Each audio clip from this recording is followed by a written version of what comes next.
Hi and welcome to another tutorial from Homs, and these are the top 10 tools you must know if you want to do motion graphic design in Blender. Motion graphics is about time management, be it the management of your keyframes, which is the management of your animation over time, or the management of your workflow, which is the management of your actions over time.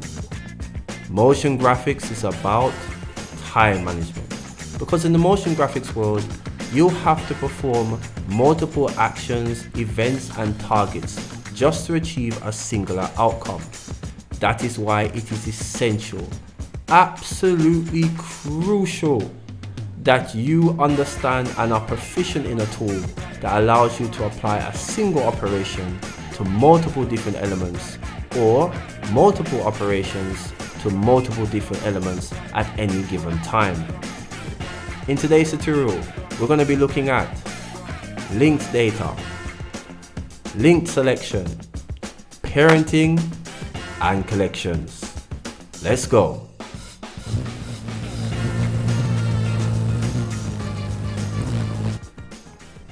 Alright, moving on to the first part of this tutorial, which is linking. And linking, specifically data linking and data link transfers. So I've got my scene in front of me right here with a couple of objects represented. Now I've only got these objects up so that it could help to explain the concept of linking. But before we can explain that, we have to understand a bit about Blender's foundational, most elementary unit, which is the data block. So what is the data block essentially? Blender unique data types. And because of the wide range of Blender functionality, Blender has a lot of unique data types. Grease pencil data type, right? Which is the data block for Blender, right? So mesh data block, material data block, sound data block, workspace data block, brush data blocks, right? All of these are data blocks. What does that have to do with linking, however? Linking is when we want to apply the data block to more than one object at a time. When we achieve this, the data block is said to gain users. Now this is something that Blender terminology uses as well, right? So essentially we're increasing the users of a single data block. To give you an example of that, we've got two objects at the top here and they don't have a material on them. So we're going to apply a material to them. Let's go ahead and give them a material data block. So a data block has been assigned to this object and it's a material data block. Initially it's principal BSDF, but we're going to change this to emission. So the data block, the material data block, now has the data of emission material in it, and the emission material is white. So we're going to change the data of emission material to this blue. Good. So we want to share this data block to the other object on the right hand side.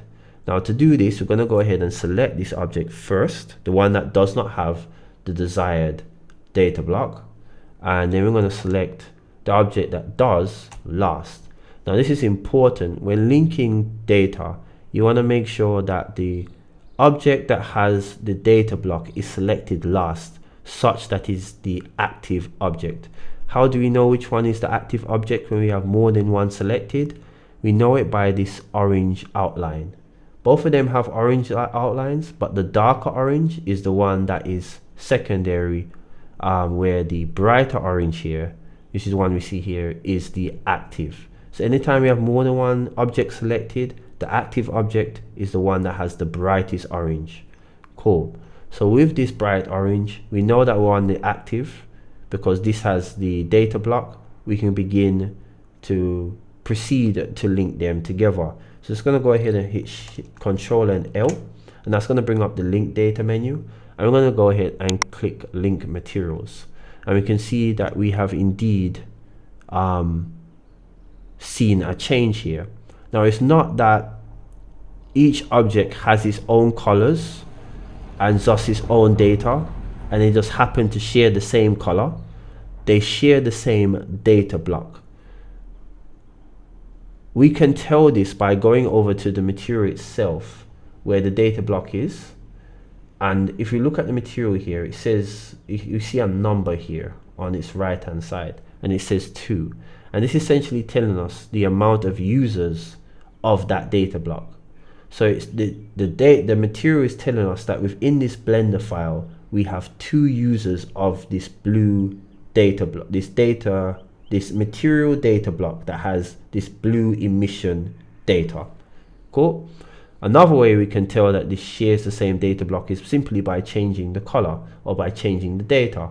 If when we change the data of a data block and another object changes real time with the changes we make to that data, then we know that they do indeed share the same data block, right?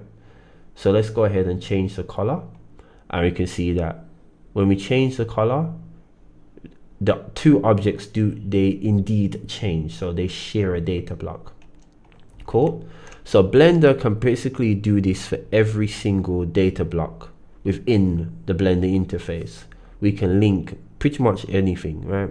In the scenes, in the compositor, it's a very foundational functionality within the Blender ecosystem. But it goes further. We can even link files to other Blender files. To show an example of this, I've got this here, which is an original object. Cool. And I've linked it to another Blender file. So let's go ahead and just show you that. All right, here's the other Blender file. Now, one of the keys of linking to another, one of the identifying features of linking to another Blender file, you can do that by going File, Import, File, Link here. That's how I did this, right above append. Is that the linked file, you cannot change the transform data. So you can see here that I am unable to change the transform data. It's all grayed out. That's because this is the slave and the original is the master. So if we want to change that sort of data, we have to change it from the master file. However, we can apply a library override, and that will allow us to modify things here, but that's beyond the scope of this part of the tutorial. What we're really looking at here is the ability to link, right? So if we go over to the original file, which is here, let's go ahead and change the color by applying the same link function here, material. Now, if that file is indeed linked to this, then when we save this and we open the file, we should see the subsequent change to this file here. So we're going to do just that. We're going to save this. Cool. And then I'm going to open this again. Link file, open copy. And we can see it has indeed changed blue. Good. And this gives us the breakdown of linking in Blender. The next part of the tutorial, we're going to be looking at link selection. Okay, so we're moving on to link selection. Now, link selection is relatively a new find for me, a new discovery. But it's one of those discoveries in Blender that you kind of hit your head on the desk and question your life choices as to why you didn't know about this tool earlier. But to be honest with you, due to the nature of Blender and how multifaceted it is, I'd be lying to you if I said that I didn't have multiple instances where that was the case, right? But this is one such instance, and it is duly deserved because it is such a useful tool. So we've gone through linked data sets already, so this is not going to be long. Where the prior part of the tutorial talks about the actual process of linking them, this functionality is simply about selecting objects that share data blocks. And this is incredibly important when you want to just animate specific parts and elements and stuff like that, but you have no way to select multiple of them at the same time. Often enough, elements that you're going to want to animate differently by staggering or by shifting or by moving in terms of transformation, they often share similar colors in the motion graphic world. And one of the best ways you can edit those quickly is by keyframing those elements separate from others. And the best way to do that is to select them by their unifying trait, and that would be the data block that they share. So we can do this by holding Shift and L.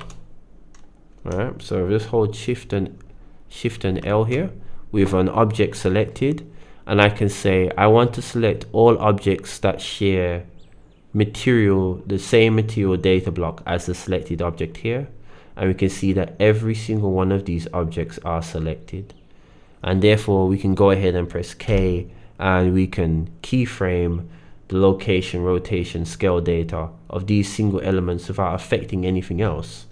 And this is just a time saver by so many different degrees, and thus is worthy of placement in this tutorial.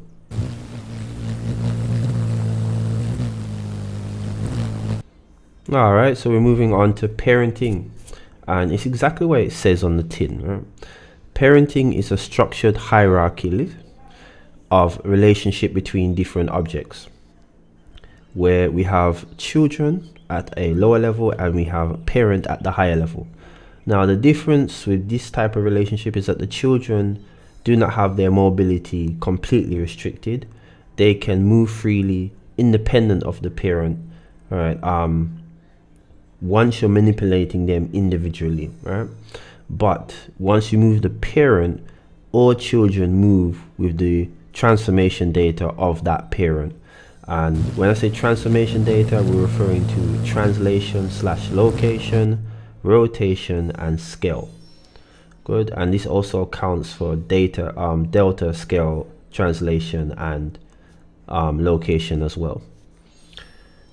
And that is really what the parent is. There are 3 different types of ways that you can parent.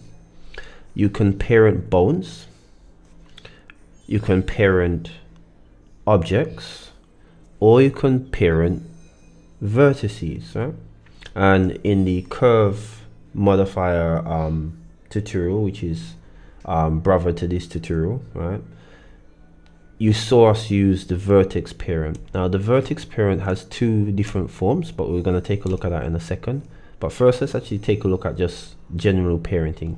So I want these 2 objects here to be parented to this larger one here. So just like the case with the data transfer, the link data transfer, when selecting the objects, you want to make sure that the object that you want to be parented is the active object. You always know this because the active object is highlighted in a brighter orange. And then you're going to hit Control and P, and you'll be set with some options here. You have object, keep transformation, object without inverse, object keep transformation without inverse, vertex, and vertex triangle. And if you had bone selected, you would see bone options come up as well. But those are the 3 types that you have. So we just want a normal object parent here. So we're going to say object keep transformation, and we can see we have movement here. Good. So the parent moves, so does the children, but we can see that the children also move independently of the parent if we're selecting them individually. Yeah. And this is all transformation data. So if we go ahead and just move it across, cool. And let's take a look at the delta as well, just to demonstrate this. You see that the delta is affected as well. Awesome. Cool. So vertex parenting, right, has 2 options here. You can pick a single vertice, or you can pick a vertex triangle. I'm gonna go ahead and just do that. There's not much difference between the 2, more that rotation data is stored in the vertex triangle. You can't store rotation data in a single vertice because there's just no rotation in a single vertice. It requires more than 1 vertex to do that, right? And that's really the difference between the 2 of them. So if I go ahead and select this and then select this last, and make sure that the vertex I want to be parented to is selected, and I go Control and P. Once I'm here, I'm in the right thing. Let's double check it. Right, it says select either 1 or 3 to parent, right? So looping parents. Okay, did I do this already? Let me just double check. Oh, I must have done this accidentally. Okay, looks like I pressed it accidentally there. So right now we have our parent here, and this is parented to the vertex. So if we move the vertex, you can see that it does indeed move. You can do this, or you can go ahead and vertex, you can parent this to 3 vertices instead, right? So what happens if we rotate this also, we notice that there's nothing changing with this object, because you can't store rotation data with a single vertex, right? And you can't store scale data. You can store location data, but if we were to remove the parent with Alt and P, this is how you clear parents, with Alt and P, and then we go ahead and select these 3 vertices instead. Good.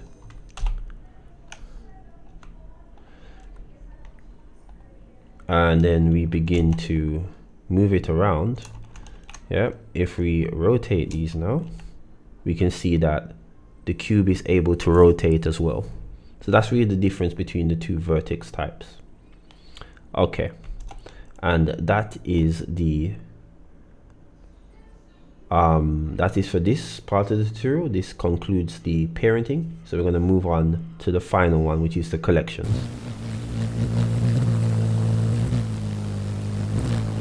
Okay, we're on to collections. Now collections is the newest type of time management tool that we've listed here, and it is the one that is closest to an actual grouping of elements and objects as possible.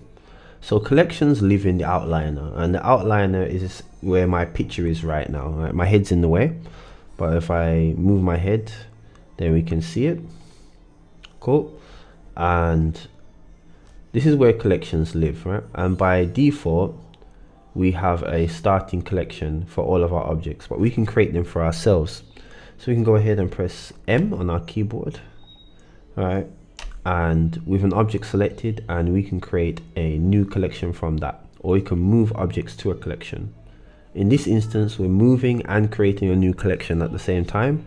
We're just going to call this TUT for tutorial, and we can essentially just place anything in the scene into this collection of our choosing by just selecting it and pressing M and picking the collection. We have the ability to hide the collections, to hide it from render, to disable it from the render layer.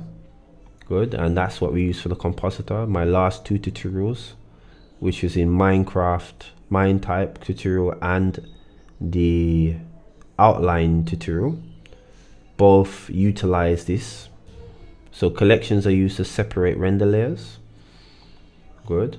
Collections can also be used to access filters. Now you can find filters at the top. It has this little funnel here, and these are here called restriction toggles, and that's exactly what they are. They're switches that enable or disable certain types of restrictions on your collections. Now this is important because there may be situations where you don't want something selectable, or you don't want something in the render, or you don't want something that is visible, or you don't want something in a particular render layer. And these restriction toggles give you that type of functionality, and this is excellent on time saving, because it's not everything that you want rendered, it's not everything that you want in a scene, and sometimes you need to have things that are not selectable, because when you have Blender full of like 10, 20 assets in that one scene, you may accidentally be selecting things you don't want to select. So what you can do now is that you can toggle on the selection, you can see it here, and now you have the selection arrow enabled. So by taking this off or putting it back on, we can make things selectable or non-selectable. Very characteristic of a layer-based system like the outliner, and collections just makes that so much easier.